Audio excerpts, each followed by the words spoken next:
This video is brought to you by Squarespace. If you need a website or domain, check out squarespace.com. Hey everyone, and welcome back to this week's video.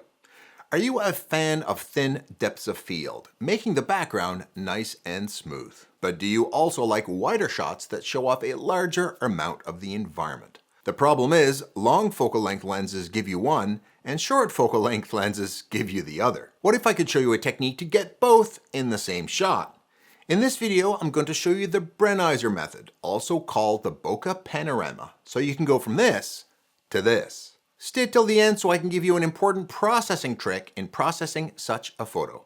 Otherwise, you'll get this. My name is Simon D'Entremont, and I'm a professional nature and wildlife photographer living in Eastern Canada. I make weekly videos giving you photo tips or taking you behind the scenes for nature and wildlife photography. Subscribe if you want to see more.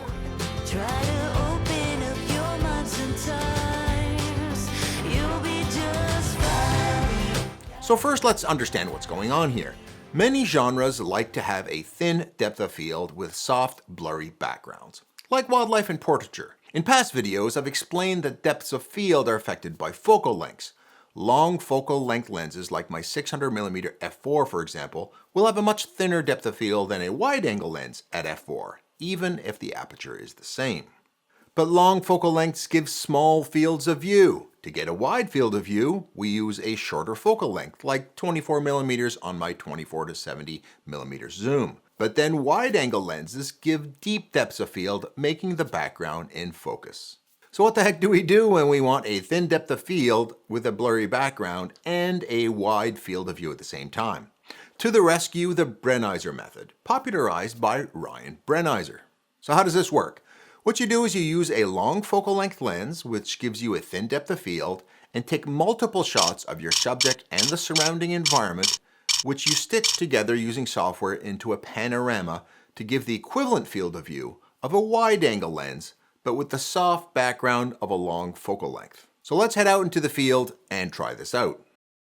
So in my scene, the first thing I'm going to do is to shoot a wider shot with my 15 to 35mm lens at 35mm to give you a sense of what the shot looks like with a wide-angle lens.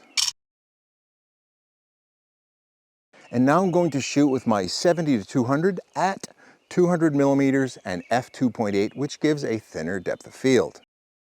I'm taking photos of Panda here playing with her toy.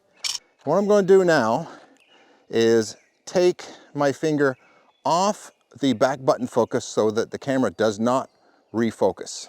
Come on, Panda, come on back. Now, with the dog out of the scene, I will, without refocusing, take a number of shots wider than the original scene, but without refocusing.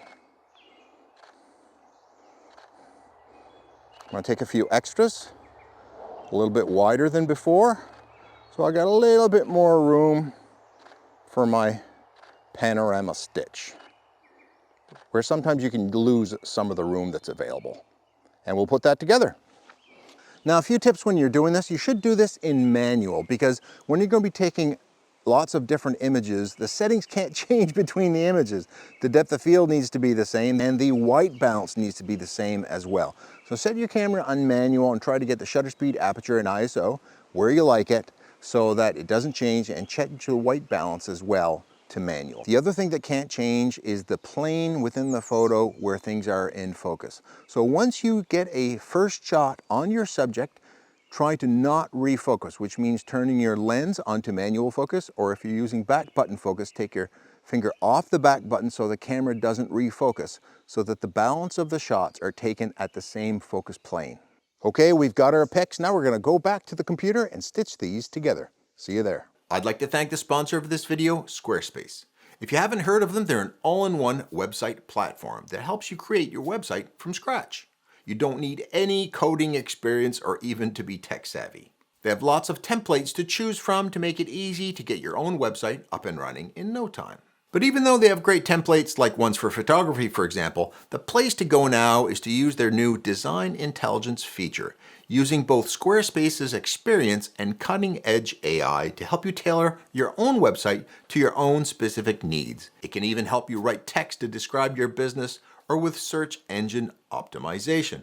And a website is also a great way to monetize your work by setting up an online store using Squarespace payments, which you can set up with just a few clicks. You can even do buy now and pay later with options like Afterpay.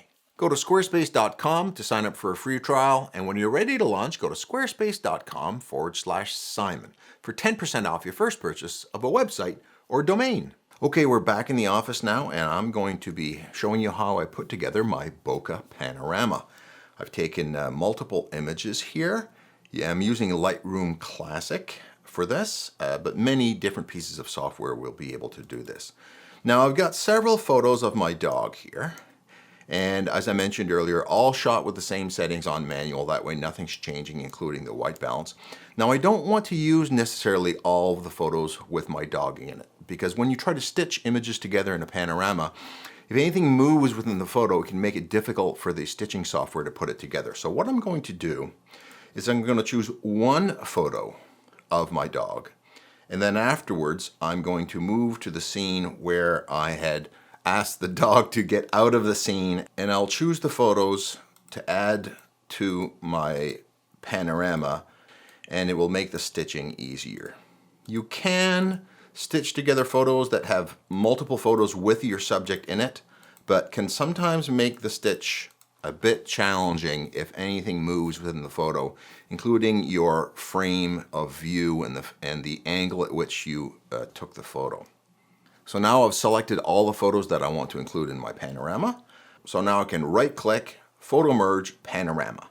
If you have challenges with stitching your image together in Lightroom, you can try a more powerful option in Photoshop by using Edit in, Merge to Panorama in Photoshop. Sometimes if you have a challenge in stitching in Lightroom, Photoshop will still be able to pull it off because it has a little bit more sophisticated algorithm and can even fill in areas that are missing between photos if needed.